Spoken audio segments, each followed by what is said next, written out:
are successive tick marks in pen, not pencil, because they were horrible people who had no respect for their home.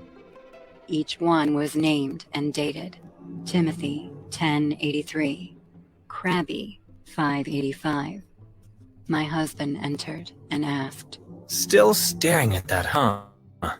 Kind of. He came close to examine the wall. Huh. I thought the previous owner only had 2 kids. Yeah, she did. So? Well, why are there 3 names? What do you mean? David walked over and pointed to a tick mark. It was one of the shortest ones, only a few feet off the ground, marked not with Timothy or Krabby, but the name Noah. I scanned the rest of the marks, but there was no other mark for Noah, just the one. Huh, that's weird. Maybe they had a child that died young. Oh no, it's probably not that. Probably a friend just wanted to be measured or something. Maybe. I already felt badly for the previous owner. She was an older woman, or so we heard, and this house had been in foreclosure when we bought it.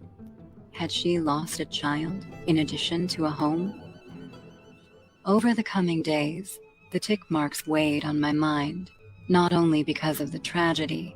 David and I were in the midst of trying to conceive our first child, and the tick marks felt like a cruel mockery of how long it was taking. And so, every time I opened the closet to get dressed, my eyes shot down to that one tick mark, Noah. Sometimes I'd be depressed about not being pregnant. Can we paint the closet? Yeah, I guess. But, it'd be better to do that in a few months when I'm off or... Please, it's really bothering me. He sighed. Okay, sure. So we picked up the paint, a beautiful blue color, like the color of the sky in the morning. The next day, after breakfast, I went back up to the bedroom and began emptying the closet. I was halfway through my rack when I saw it. A little bit of red cloth poked out from all the business grays and whites of my wardrobe. I pushed apart the hangers. What? On the rack hung a kid's outfit, a red shirt and denim overalls. It looked old, but not old in a worn way. It was crisp and clean, but the denim was faded, and the style of the shirt looked dated. David? I asked. He turned from his clothes, an old t-shirt hooked on his arm. What? What's this? Huh. I have no idea. Maybe the owners left it here? I'm pretty sure the closet was empty when we moved in. Maybe we missed it. I think I would have noticed it. Okay, well, either way, I'll just go throw it out. I tried to forget about it. We got busy painting the house. I waited a few days to put my clothes back.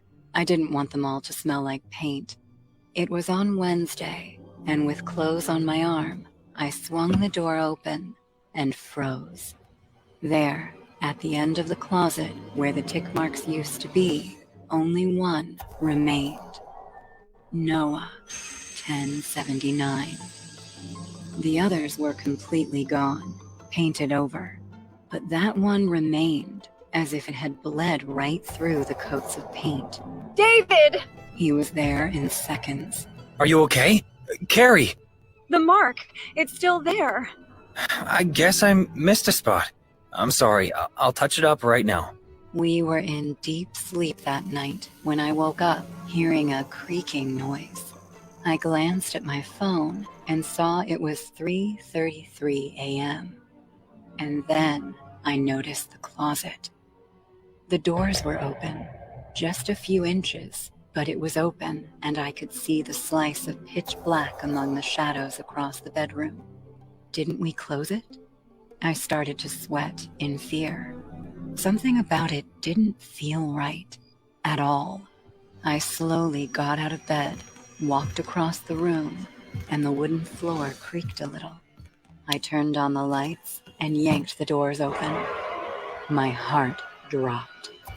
All over the walls, the name Noah was scrawled across the fresh paint in frenzied strokes of the pen. Noah, Noah, Noah, stretching up to the ceiling and down to the floor. I leapt back from the closet and began to scream. We need to call the police. Someone's been in here. Just calm down.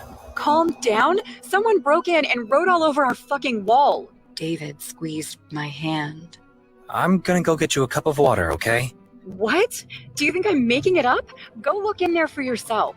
He didn't reply. He just got up from bed and started for the stairs. And then it happened. In the corner of my eye, I saw the clothing move. The row of dark blazers on the right, just a soft rustle a few feet off the ground, like a child was moving through them. I grabbed the closet door, slammed it shut, and retreated to the bed, shaking, terrified. David! I finally screamed. Footsteps on the stairs. He burst back in, holding a cup of water, the liquid sloshing in the glass. What? What happened? There's someone. I saw the clothes move. Oh God, I swear I saw a child in there. Okay. David walked toward the closet, clearly not believing me. I gripped the covers, too scared to move. He swung the door open, half closing it behind him. Holy shit. David's voice was slightly muffled. You're right. There's writing everywhere. Get out of there! I swear to you, I saw someone in there. There's no one in here. I'm searching through all the clothes. His voice abruptly cut off. David? Silence. David! I pulled myself out of bed. My heart pounding in my chest, I started for the closet. The golden light spilled out of the opening onto the carpeted floor. I stood in front of it, just a few feet from the opening. David? I whispered. Not silence this time. A soft giggle. A child's giggle. I pulled the door open. David stood in the middle of the room, absolutely still. His face was frozen in a horrible expression of fear. And down on the floor, oh God, the sight of it brought bile into my throat. Not a ghost child, not a dead body, a woman. She sat on the floor, nestled among our clothes, ragged gray hair tangled around her face, a wild look in her eyes, a pen in her hand. She opened her mouth, but instead of words, instead of speaking to us, she let out a high-pitched giggle, trying to sound like a child. Then she snapped around to us and stared at us with wild blue eyes.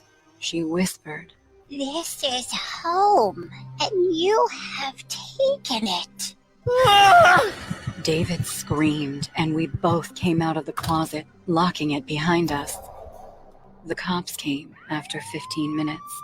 They took that old woman into custody, and later she was identified as the previous family's housemaid.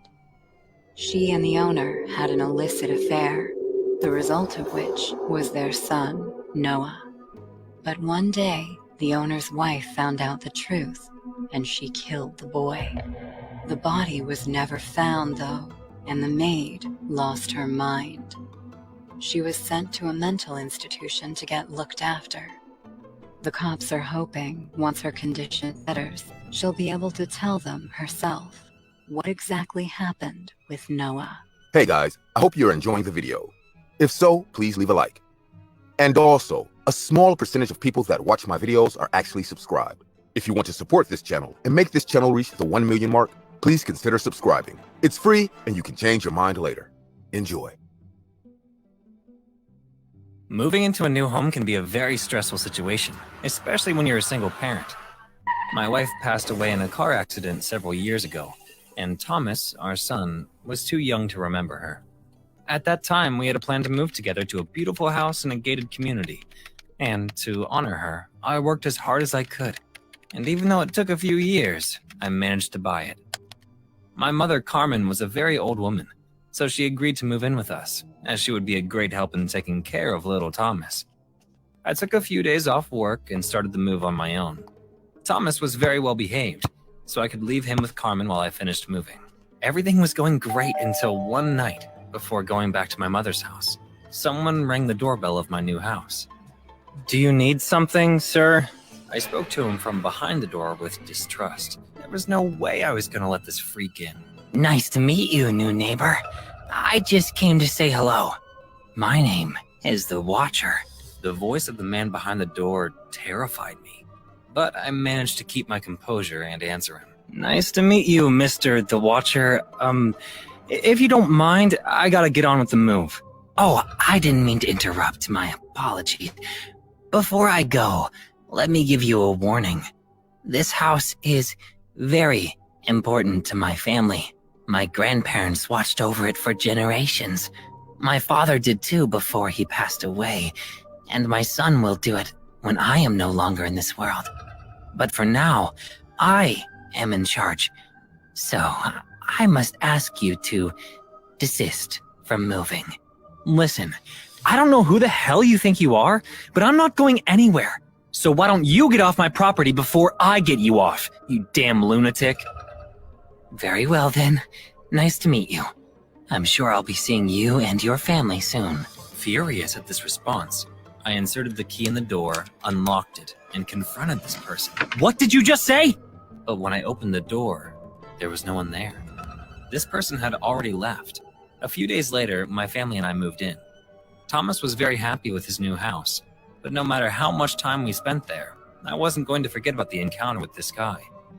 As the days went by, strange things began to happen. I felt I was being watched at all times. I saw silhouettes at night and even heard voices in empty rooms. I was the only one in my family that noticed this. Was I paranoid? Or was I just more alert? Whatever the answer, I wasn't going to take any chances, so I set up cameras all over the house. The cameras were connected to my cell phone, so when I went to work, I could see everything that went on in my house. The worst day of my life would come just 3 weeks after I moved in. I was having coffee in my office, as there wasn't much going on that day. Bored, I decided to take a look at the cameras, but something caught my attention. The camera in Thomas's room wasn't working. I looked all over the house for my son, but no camera could find him. I saw Mom in the dining room, so I called her. "Hey, Mom, could you see if Thomas is okay? He's in his room, but the camera isn't working." You should relax a little, son. Thomas is very responsible. He won't get in trouble. "I know. I won't bother you with this too often. It's just now that we just moved in." I hid my encounter with the Watcher from her. I didn't want to scare her. All right, I'll go see if he's okay, and I'll call you. You stay calm. "Thank you, Mom." I felt more relieved. I could see through the cameras how my mom stood up with difficulty and went to the stairs. Meanwhile, it occurred to me to see if the microphone of Thomas's camera was still working. And to my terror, it was working perfectly. The house has chosen you, little Thomas. Your destiny could have been another, but the greed of your father ended up marking your destiny. That was the voice of the Watcher. He was in Thomas's room. Not only could I hear him, but I could hear the faint cries and babblings of a child. Had he done something to my son? I ran out of my office, spilling coffee all over my desk, and with my car keys in hand, I called the police and told them everything. I also tried to call Carmen, but she didn't pick up. As soon as I got into my car, I accelerated with all my strength and looked at the cameras almost without paying attention to the road. The only camera where something was happening was the one on the stairs, where I could see Carmen climbing them slowly. While the camera focused on my mother, I heard my son's babbling and the voice of the psychopath in the background. You should know that the house has a life of its own. It's a secret that we pass down from generation to generation in my family. The house is angry. The house rejects dirty people like you, your father, and even your sweet grandmother. But don't worry, little one. I know a way to purify all of you. It's the one your father chose, and thanks to him, you can be part of the house forever. Listening to this psychopath only made me accelerate faster and faster. I needed to save my family. My mother could do nothing against this man. Without realizing I had condemned her too. What was I thinking?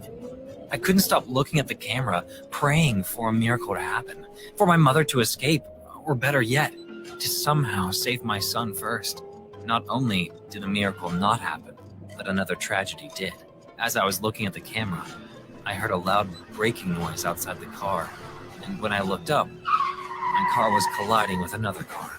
It all happened in an instant, but I immediately realized that it was my fault. The last thing I saw was the glass of my windows shattering from the impact, and a second later, I saw nothing. I woke up in pain in the hospital while a nurse was changing my pillow. When she saw me, she called the police, and within seconds I was accompanied by 2 officers, a woman and a man. What happened? How long was I here? Calm down, sir. You were unconscious for 3 days. You were involved in a car accident. You were driving very fast. It's a miracle there were no fatalities. Thomas, what happened to my family? I was on my way home. There was a man in my house. I know this isn't easy to hear, but neither of them survived. They were both victims of a murderer we caught later that day. After this, the woman continued to give me the details, but I could no longer hear anything. When I returned home, there was no trace of anything, neither of the criminal nor of my family. I started to cry, remembering how every time I entered the house, the screams of my son, who, according to the police, died of asphyxiation, although he had multiple knife wounds. Those memories flooded the house. I had lost my cell phone, but I still checked the cameras in my house, and even though I couldn't see my son, I could see how the watcher came out of his room, grabbed Carmen's hair, and threw her down the stairs. Her death wasn't quick, as she had some time to drown in her own blood. At the end of the video, the man stood there waiting for me at the top of the stairs, but when he saw the police enter my place, he surrendered without resisting. As soon as I finished watching the video, I looked out the window, and there he was. The watcher was staring at the house from the sidewalk. I quickly noticed that it was not the same person, despite wearing the same mask. He was much shorter and thinner.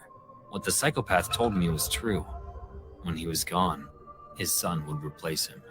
I couldn't take it anymore, so I went to the house where my mother used to live. I thought about taking my own life several times, but I decided I still had a lot of fight left in me. I bought a lot of gasoline, and with some...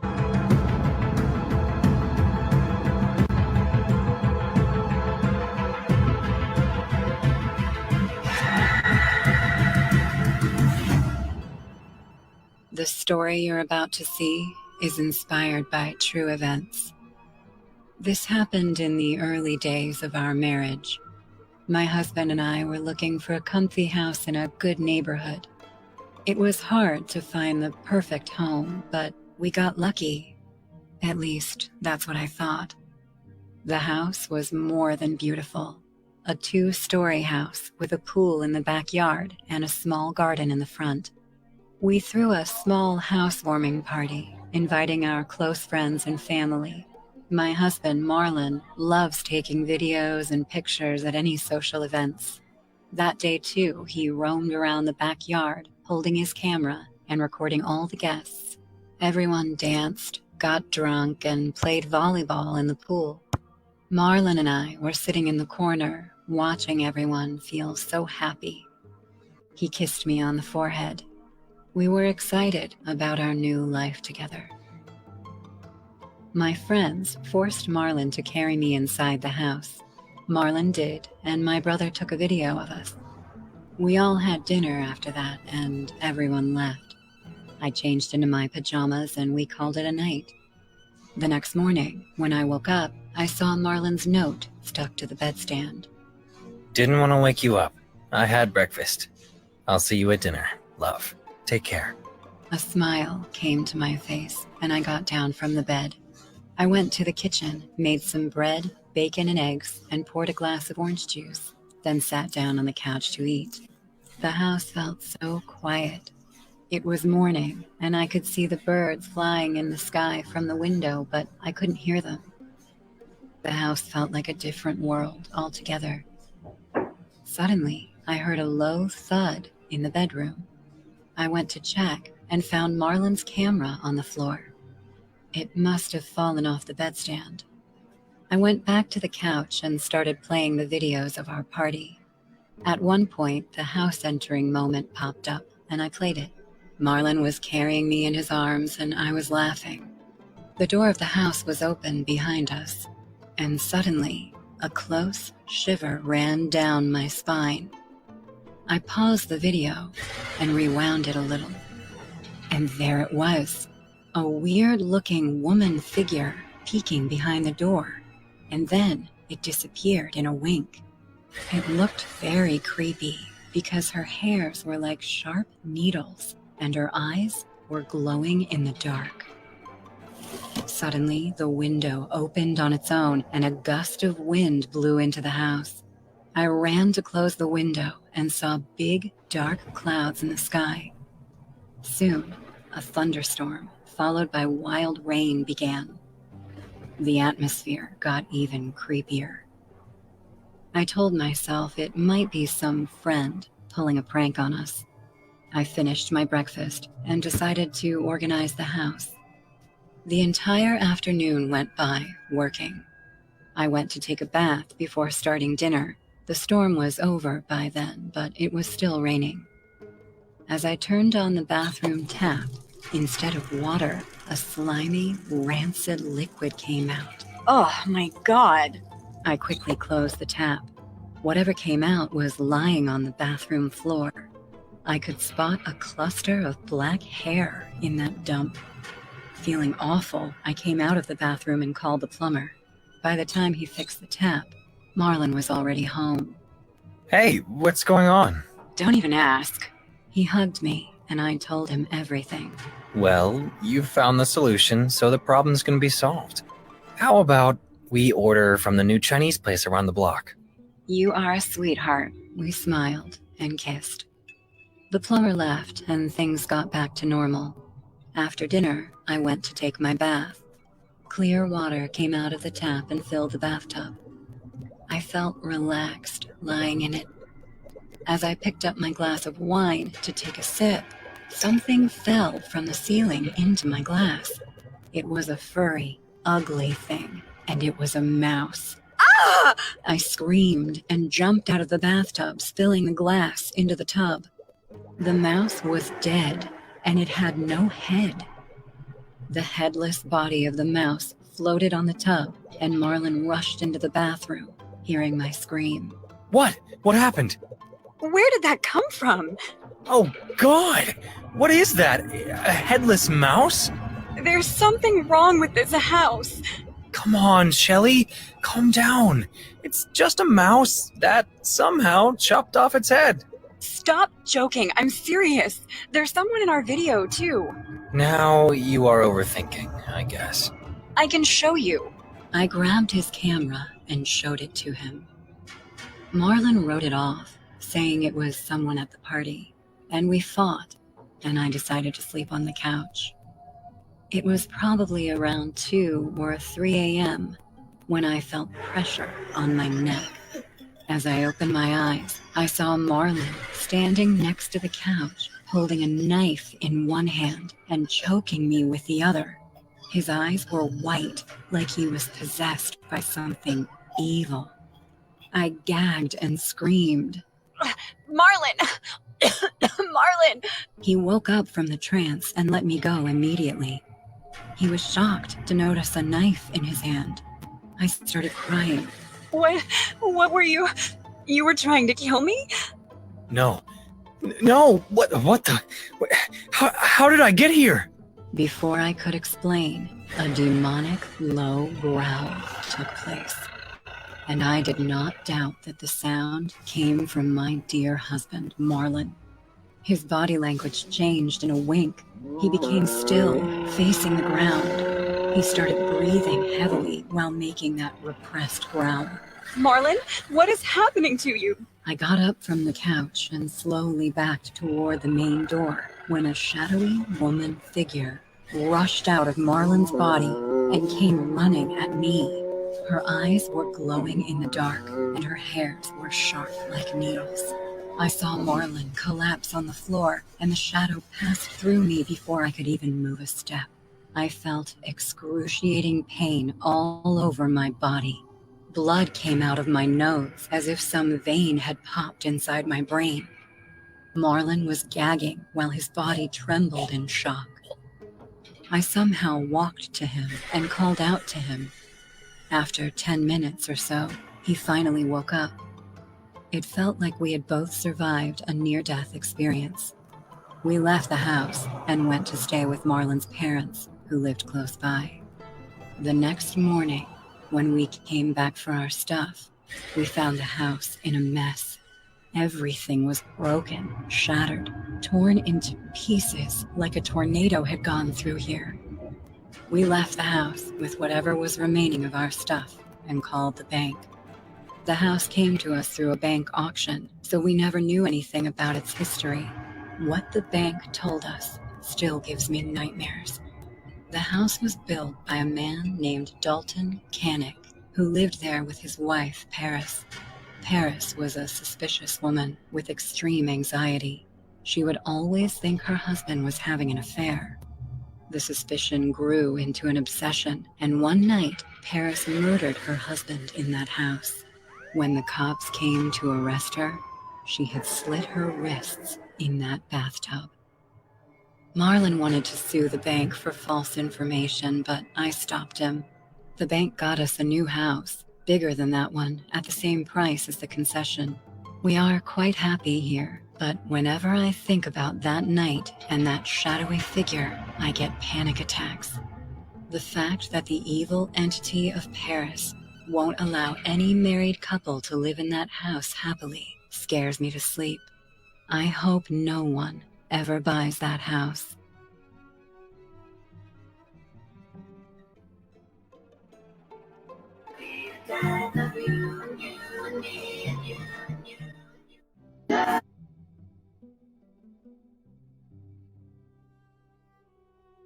Made with Clipchamp.